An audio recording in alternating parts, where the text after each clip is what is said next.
સમગ્ર ભારત દેશમાં નવરાત્રિના 9 દિવસ માં શક્તિ ભક્તિ અને શ્રદ્ધાથી ભાઈઓ અને બહેનોએ ગરબા ગાઈ માતાજીની આરાધના કરી હતી। ગરબા રમી આનંદ માણ્યો હતો। જો કે ગામડાથી લઈને શહેર સુધી પાર્ટી પ્લોટ હોય કે ગામડા ચોક હોય કે સ્વાભાવિક ભક્તો માતાજીના ચાચર ચોકમાં ગરબી રાખી ઢોલ નગારા શરણાઈ અને ડીજેના તાલ સાથે ગરબાની રમઝટ બોલાવતા હોય છે।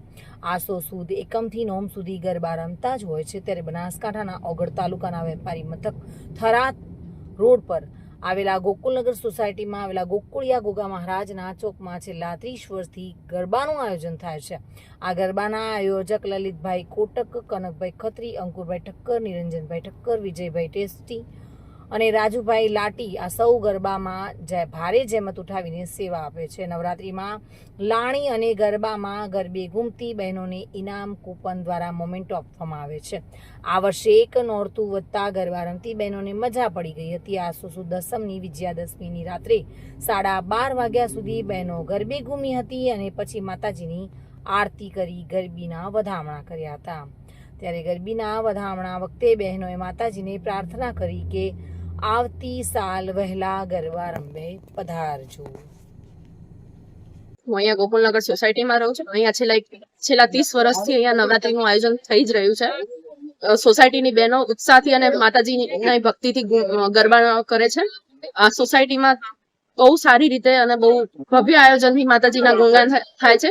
નવરાત્રીના ફર્સ્ટ દિવસ આસો સુદ એકમથી દશેરા સુધી માતાજીના ભક્તિ કરે છે અને આજે માતાજીની વિદાય છે, વિજયાદશમી છે, તો માતાજીનું વિદાય થઈ રહી છે તો અમારું પણ દિલ ભારે થઈ રહ્યું છે। જાણે કે કોઈ દીકરી જયારે જતી હોય ત્યારે એના બાપને થતું હોય એવી રીતે જ અમારું દિલ ભરાઈ આવ્યું છે।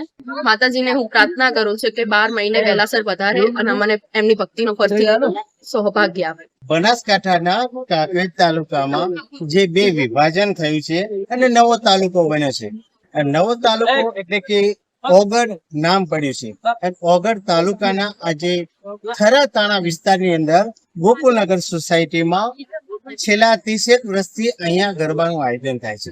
આજે વિજયાદશમીના દિવસે અહીંયા બહેનોએ સરસ મજાના રાસ ગરબા રમ્યા છે અને અત્યારે 12:30 વાગે અત્યારે માતાજીની જે અહીંયા ગરબાનું પૂર્ણાહુતિ કરી અને ગરબીને વળામણા થાય છે।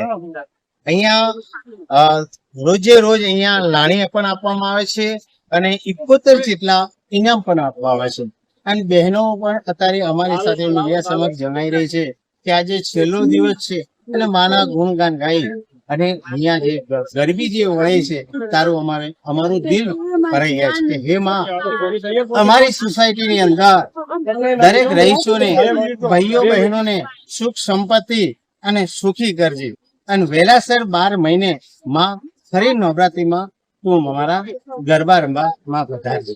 માનસી ચૌહાણ, ટુડે ન્યૂઝ ગુજરાતી, ઓગળ, બનાસકાંઠા। માનસિંહ ચૌહાણ સાથે bureau report, today Gujarati news.